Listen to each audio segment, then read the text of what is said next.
Welcome to Headline News. This is Maria Han. Biden takes several actions on CCP virus pandemic. President Joe Biden took a series of executive actions on January 20th, his first day in office, to address the CCP virus pandemic and the related economic fallout. Biden signed an executive order creating the position of White House coordinator for COVID-19 response and created a directorate and the National Security Council dedicated to global health security and biodefense. The president also signed an order mandating masks on federal property. In response to a request from Biden, the U.S. Department of Agriculture extended eviction and foreclosure moratoriums for millions of Americans. The Department of Education, in response to another Biden request, extended the pause on federal student loan payments. Biden will also re-embed his COVID-19 pandemic response team within the National Security Council and is having the United States rejoin the United Nations World Health Organization, reversing another Trump decision for the country to leave the WHO. Before signing the series of executive orders in the Oval Office on Wednesday, Biden said, "Some of the executive actions I'm going to be signing today are going to help change the course of the COVID crisis, and we're going to combat climate change in a way that we haven't done so far, and advance racial equity and support other underserved communities. We're going to rebuild our economy as well." The USDA extended the moratoriums on evictions and foreclosures through March 31st, 2021. The USDA said in a statement that USDA recognizes that the COVID-19 pandemic has triggered an almost unprecedented housing affordability crisis in the United States. Today, 1 in 10 homeowners with a mortgage are behind payments. Under the existing pandemic relief measures, lenders can help impacted borrowers by providing forbearance of up to 180 days on loan payments. At the end of the initial extension, the forbearance may be extended for another 180 days. At Biden's request, the acting Secretary of Education paused federal student loan payments and collections and maintained an interest rate at 0%. In a statement, the Department of Education said, "Too many Americans are struggling to pay for basic necessities and to provide for their families. They should not be forced to choose between paying their student loans and putting food on the plate." Biden established the position of coordinator for COVID-19 response. In the Trump administration, Vice President Mike Pence played the same role. The executive order states that the COVID-19 response coordinator shall report directly to the president, advise and assist the president and executive departments and agencies in responding to the COVID-19 pandemic, and coordinate all elements of the COVID-19 response. The president also directed the National Security Council to convene a committee to advise the president on the global response to and recovery from COVID-19. The order established the NSC Directorate on Global Health Security and Biodefense.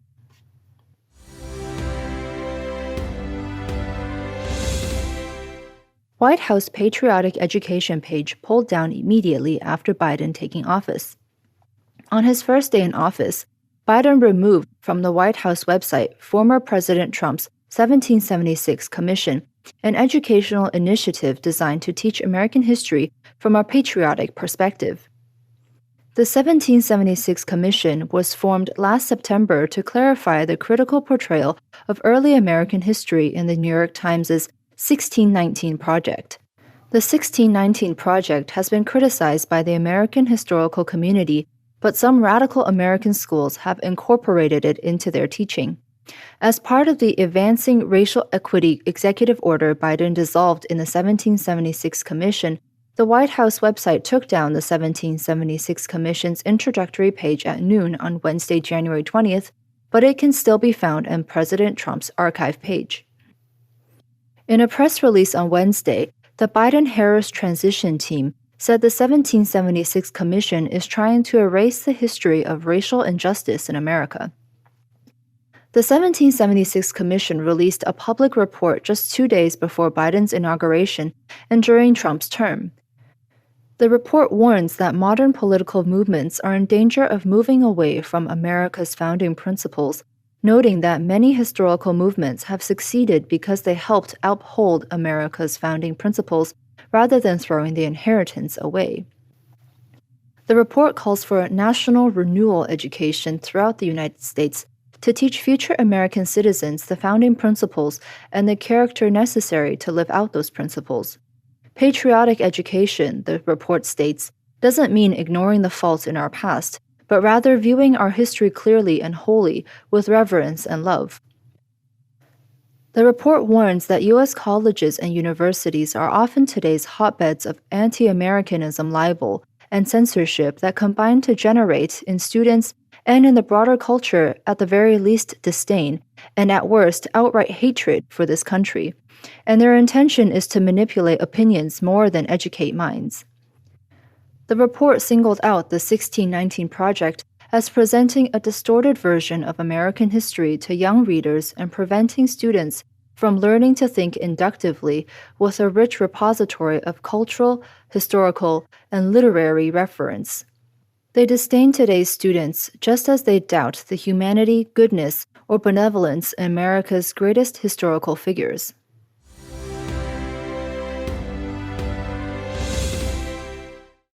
U.S. House Republican leaders oppose Biden's amnesty for illegal immigrants. On January 20th, Biden pledged to issue an amnesty on the day of inauguration and announced that his administration would ask Congress to pass a bill that would allow tens of millions of illegal immigrants in the United States to have legal status. This approach was opposed by congressional Republicans. According to Breitbart.com, House Republican leader McCarthy condemned the Biden administration's move on the 20th, which McCarthy said would jeopardize the livelihoods of Americans who are already struggling because of COVID-19. In a statement, McCarthy warned that Biden's amnesty plan would undermine the rule of law in the United States and encourage more illegal immigrants to enter the country while hurting the job perspectives of American workers who have already been hit by the COVID-19 outbreak. He argued that the new Biden administration should now focus on how to open up the U.S. economy and allow Americans to go back to work, and the Biden administration must focus on helping our American citizens first. The statement said, "The coronavirus and government-imposed lockdowns have left millions of Americans unemployed and small businesses shut down.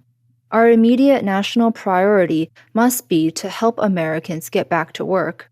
Instead, the first legislative priority we get from the new administration is not one aimed at lowering unemployment for Americans or reopening our economy, but a radical immigration bill granting citizenship to millions of illegal aliens. Not only does it undermine our rule of law and encourage more illegal immigration, it tells our fellow Americans their misfortune isn't our nation's top priority. Will this proposal help Americans get back to work? Most certainly not.